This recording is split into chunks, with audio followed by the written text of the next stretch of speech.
मैं अपने जन्मदिन के मौके पर आप सभी मीडिया बंधुओं को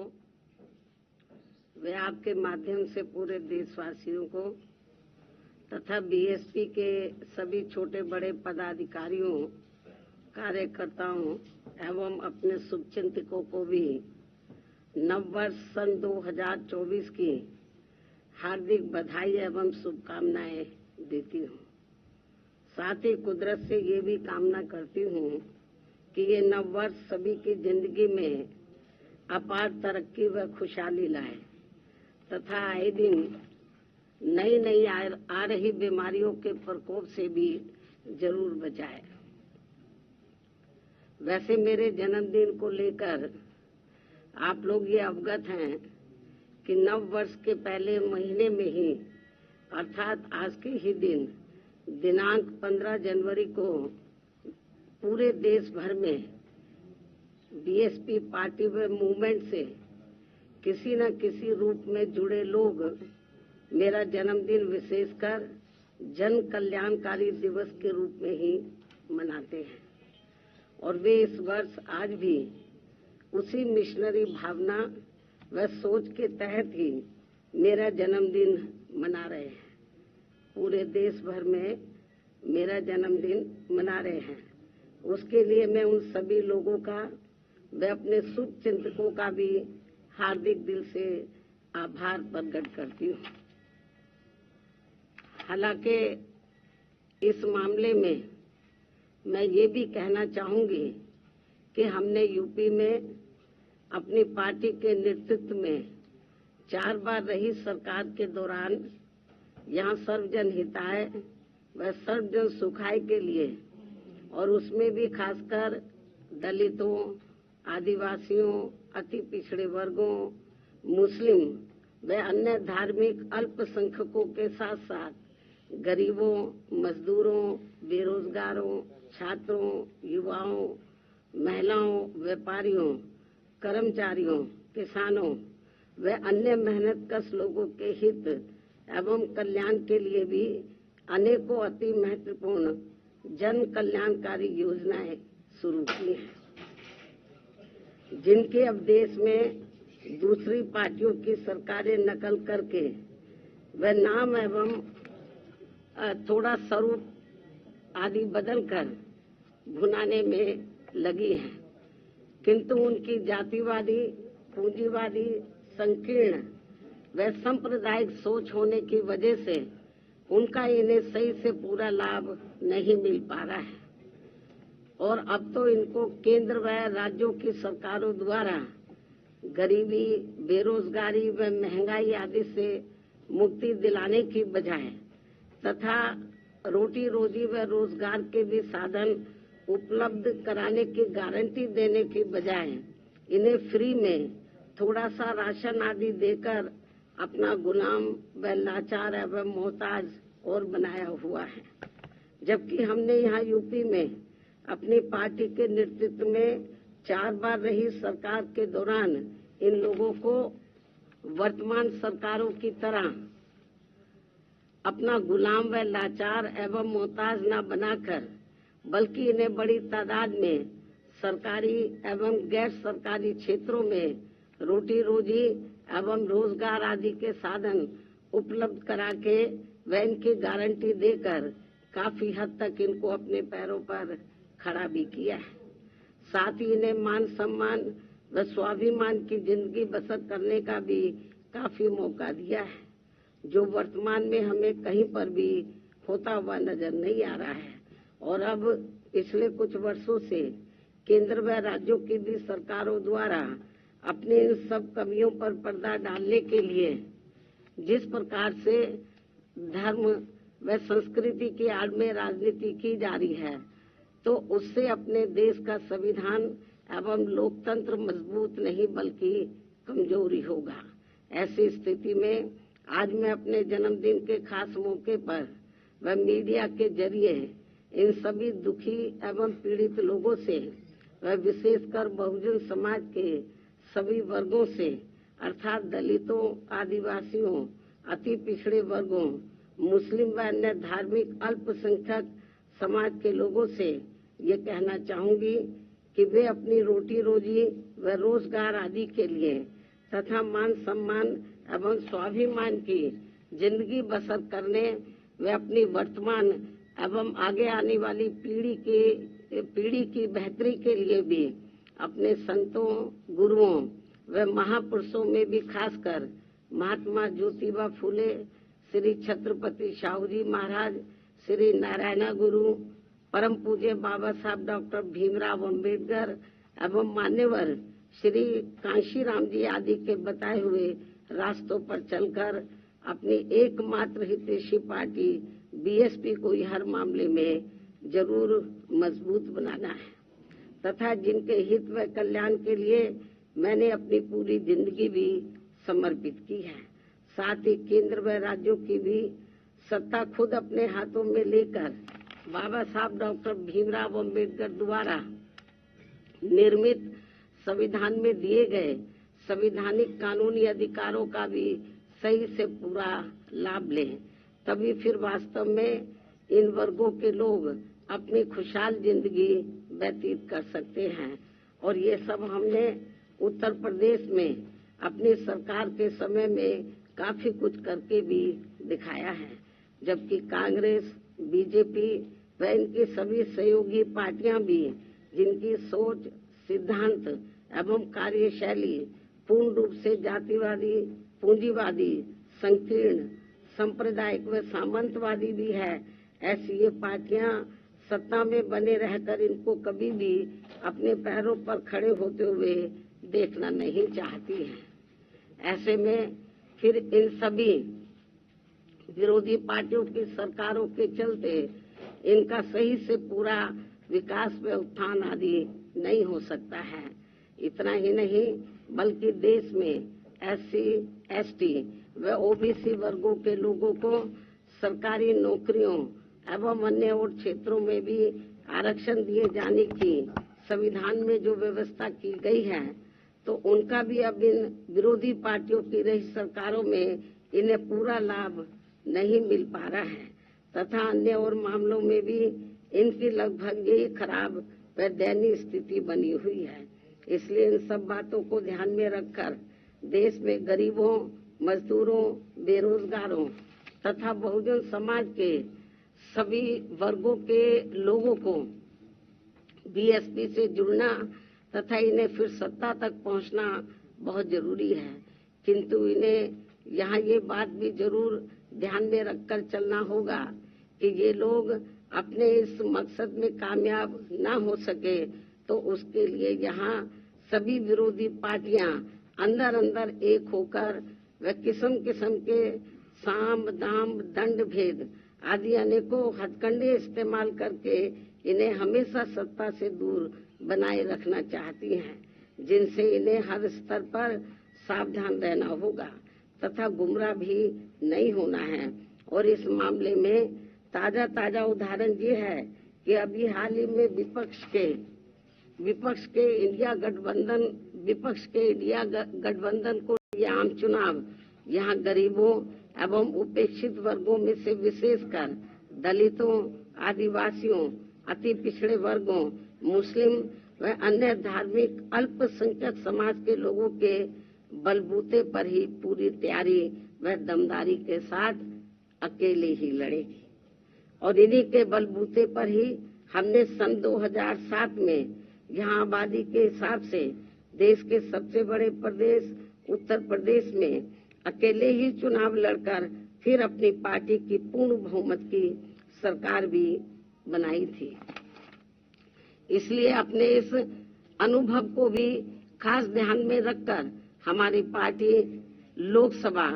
के ये आम चुनाव अकेले ही लड़ेगी तथा देश की जातिवादी, पूंजीवादी, संकीर्ण व सांप्रदायिक सोच रखने वाली सभी विरोधी पार्टियों से अपनी दूरी बना के रखेगी। अर्थात हमारी पार्टी यहाँ किसी भी गठबंधन व पार्टी के साथ मिलकर ये चुनाव नहीं लड़ेगी। इसके साथ ही यदि ये चुनाव सन 2007 में यूपी विधानसभा के हुए आम चुनाव की तरह फ्री एंड फेयर होता है, जिसमें उस समय ईवीएम में कोई भी धांधली व गड़बड़ी आदि नहीं की गई थी। तो फिर इस बार हमारी पार्टी लोकसभा के आम चुनाव अकेले ही लड़कर अपना बेहतर रिजल्ट जरूर लाएगी। यहाँ मैं ये भी कहना चाहूंगी कि हमारी पार्टी गठबंधन न करके अकेले ही चुनाव इसलिए लड़ती है क्योंकि इस पार्टी का सर्वोच्च नेतृत्व एक दलित के हाथ में है, जिनके प्रति अधिकांश पार्टियों की जातिवादी मानसिकता अभी तक भी नहीं बदली है। यही मुख्य वजह है कि गठबंधन करके चुनाव लड़ने में बीएसपी का वोट तो गठबंधन से जुड़ी पार्टी को पूरा चला जाता है, लेकिन उनका अपना बेस वोट व विशेषकर अपर कास्ट समाज का वोट बीएसपी को ट्रांसफर नहीं हो पाता है। और इसके कुछ खास उदाहरण ये हैं कि यहाँ यूपी में सन 1993 में हुए विधानसभा के आम चुनाव सपा से गठबंधन करके लड़ने से बीएसपी की केवल 67 सीटें ही जीत कर आई थी, जबकि सपा को इसका ज्यादा लाभ पहुंचा था। उसके बाद सन 1996 में बीएसपी ने यूपी में हुए विधानसभा का आम चुनाव कांग्रेस पार्टी से गठबंधन करके लड़ा था, जिसमें पार्टी की केवल 67 सीटें ही जीत कर आई थी और इस चुनाव में भी कांग्रेस पार्टी को ही ज्यादा फायदा हुआ था। तो तब फिर बीएसपी ने यहाँ सन 2002 में विधानसभा के हुए आम चुनाव अकेले ही लड़ा था, जिसमें पार्टी की पहली बार यहाँ 67 से बढ़कर लगभग 100 सीटें जीत कर आई थी, जिसमें 2 हमारे विधायक सिंबल न मिलने की वजह से समय से इंडिपेंडेंट जीत कर आए थे। उसके बाद सन 2007 में यूपी में विधानसभा के हुए आम चुनाव में बीएसपी ने फिर से अकेले चुनाव लड़कर यहाँ अपनी पूर्ण बहुमत की सरकार भी बना ली थी, जबकि उस समय ये चुनाव ईवीएम से ही हुआ था, जिसमें शुरू में कोई धांधली व बेईमानी आदि नहीं हो पाई थी। साथ ही यहाँ लोकसभा आम चुनाव में व देश के अन्य राज्यों में भी अकेले चुनाव लड़कर खासकर वोट प्रतिशत के हिसाब से पार्टी की काफी अच्छी स्थिति रही है, लेकिन पिछले कुछ वर्षों से अब हर चुनाव में ईवीएम में काफी धांधली व बेईमानी आदि हो रही है। ऐसी ये आम धारणा है, जिसकी खास वजह से अब हमारी पार्टी को भी यूपी सहित पूरे देश में काफी कुछ नुकसान हो रहा है, जबकि इसके बावजूद भी हमारी पार्टी ये सोचकर देश में सभी चुनाव पूरी तैयारी व दमदारी के साथ लड़ती है कि पता नहीं कब ईवीएम में धांधली व बेईमानी आदि करने वालों का सिस्टम फेल हो जाए, तो तब फिर संबंधित चुनाव में सही रिजल्ट आ सकता है। हालांकि अब ईवीएम के विरोध में काफी आवाजें भी उठने लगी हैं। ऐसे में ये सिस्टम कभी भी खत्म हो सकता है, में कुछ परिवर्तन भी किए जा सकते हैं। इसलिए हमें पार्टी के जनाधार को बढ़ाते रहना बहुत जरूरी है। हमारी पार्टी के लोगों को अपनी पार्टी के जनाधार को बढ़ाते रहना बहुत जरूरी है। साथ ही गठबंधन को लेकर खासकर मैं गठबंधन के बारे में बताना चाहती हूँ। साथ ही गठबंधन को लेकर पार्टी का ये भी मानना है कि इस मामले में अभी तक का अधिकांश अनुभव यही रहा है कि गठबंधन करके चुनाव लड़ने से हमारी पार्टी को फायदा कम व नुकसान ज्यादा होता है तथा इससे पार्टी का वोट प्रतिशत भी कम हो जाता है और फिर बीएसपी से गठबंधन करने वाली पार्टी को पूरा फायदा पहुंच जाता है। यही मुख्य वजह है कि देश में अधिकांश पार्टियां बीएसपी से गठबंधन करके चुनाव लड़ना चाहती हैं, जबकि हमें बीएसपी के हित को भी देखना बहुत जरूरी है, जिसे मद्देनजर रखते हुए अब बीएसपी के लिए पार्टी व मूवमेंट के हित में अकेले ही चुनाव लड़ना ज्यादा बेहतर होगा। लेकिन अब किसी भी चुनाव के बाद हमारी पार्टी खासकर कमजोर एवं उपेक्षित वर्गों के हितों में केंद्र व राज्यों की सही बनी सरकारों में व उनकी जरूरत को ध्यान में रखकर अपनी उचित भागीदारी के आधार पर शामिल भी हो सकती है। लेकिन चुनाव मिलकर नहीं लड़ेगी। चुनाव के बाद का मैं आपको बता रही हूँ, क्योंकि ऐसे में पूर्व की तरह पार्टी बाहर से फ्री में समर्थन देने वाली नहीं है। ताकि अपने लोगों के हितों में कुछ जरूरी कार्य होते रहे। संक्षेप में मेरा यही कहना है कि हमारी पार्टी अब देश में जल्दी ही होने वाले लोकसभा के आम चुनाव अकेले ही लड़ेगी, अर्थात किसी भी पार्टी व गठबंधन के साथ मिलकर ये चुनाव नहीं लड़ेगी। इन्हीं जरूरी बातों के साथ ही अब मैं अपनी पुस्तक का विमोचन करती हूँ।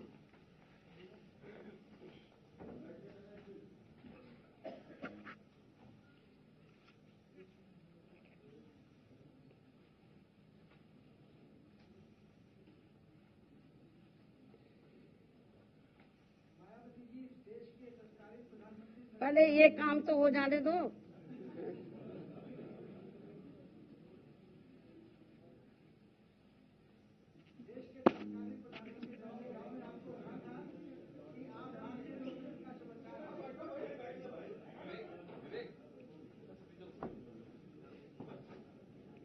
आपको किताब से नफरत है क्या?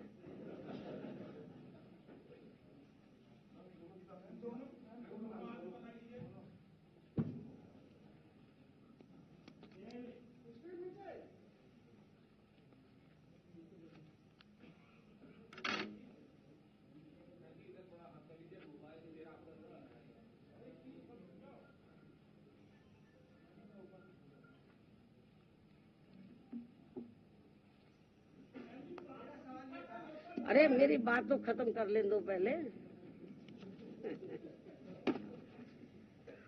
और अब मैं अंत में मीडिया बंधुओं से मेरे जन्मदिन का केक आदि लेने का आग्रह करते हुए अपनी बात यहीं समाप्त करती हूँ। यदि आपके कुछ सवाल हैं तो आप पूछ सकते हैं, वरना मैं आपसे यही रजा लेती हूँ। धन्यवाद। जय भीम व जय भारत।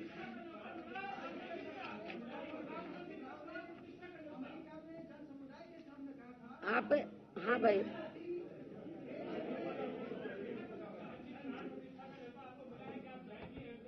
आप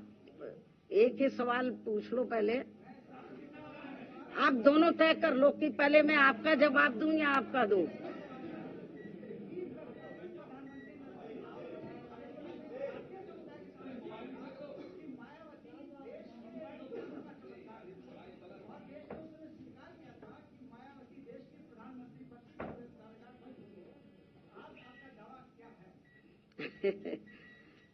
उनकी सोच का मैं स्वागत करती हूँ। आपने ये सवाल पूछा कि आपको राम मंदिर से निर्माण से संबंधित जो कंप्लीट लगभग होने के लिए जा रहा है, उससे संबंधित जो प्रोग्राम इस महीने 22 जनवरी को होने के लिए जा रहा है, तो उसके संबंध में आपने ये सवाल पूछा है कि क्या आपको इसका निमंत्रण मिला है, यही आपका सवाल है। तो मैं आपको ये बताना चाहती हूँ कि मुझे इसका निमंत्रण मिला है और आगे चलकर जब बाबरी मस्जिद को भी लेकर ऐसा कोई प्रोग्राम होता है तो फिर उसको भी लेकर हमारी पार्टी को कोई भी ऐतराज नहीं होगा, उसका भी हम स्वागत करेंगे। क्योंकि आप लोगों को मालूम है कि हमारी पार्टी धर्मनिरपेक्ष पार्टी है और सभी धर्मों का हमारी पार्टी एक बराबर उनका सम्मान करती है। तो चाहे हिंदुओं का मामला हो या सिखों का हो, बुद्धिस्टों का हो, मुस्लिम समाज का हो या अन्य मजहब को मानने वाले लोगों का हो, तो उनका कोई भी कार्यक्रम होता है या वो कोई भी ऐसा कोई फैसला लेते हैं तो जो मानवता इंसानियत के लिए है, तो मेरे ख्याल कभी हमारी पार्टी ने उसका विरोध नहीं किया है। मैं फिर इसको रिपीट करती हूँ इस बात को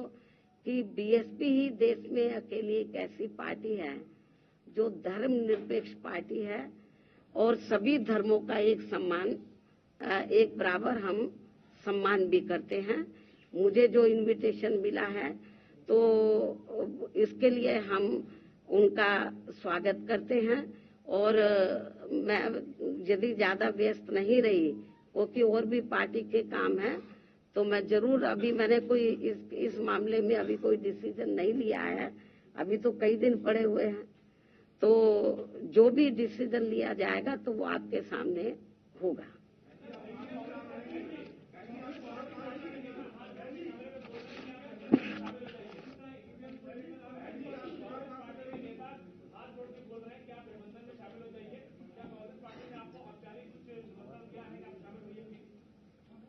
नहीं, क्या कहना चाहते हैं आप?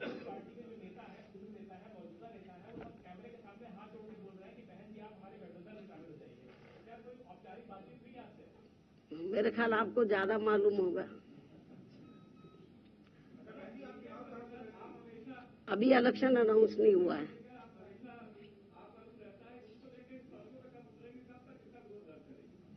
जरूरी है सड़कों पे उतरना, काम करने के अपने तौर तरीके होते हैं, हर पार्टी के अपने तौर तरीके होते हैं। कांग्रेस का अपना तौर तरीका अलग है, बीजेपी का अपना है, हमारी पार्टी का अपना अलग तौर तरीका। हमारी पार्टी एक कैडर बेस्ड पार्टी है। शायद आपको मालूम नहीं है कि पूरे देश में इस समय हमारी पार्टी के छोटे छोटे कैडर कैंप चल रहे हैं, अकेले यूपी में नहीं, देश के अन्य राज्यों में भी। और बंद जगह पे वो कैडर कैंप होते हैं जिसमें पार्टी और मूवमेंट के बारे में उनको डिटेल में बताया जाता है।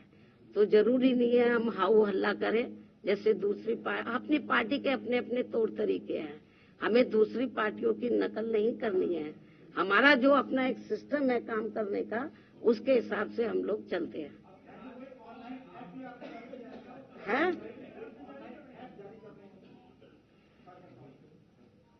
अब ये तो चलता रहता है, अब ये आपके सामने आता रहेगा। हाँ भाई,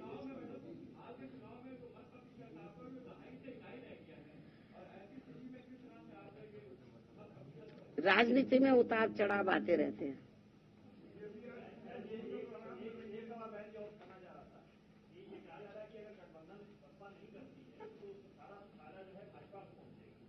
अब कौन क्या सोच रहा है ये तो आप उन्हीं से पूछें,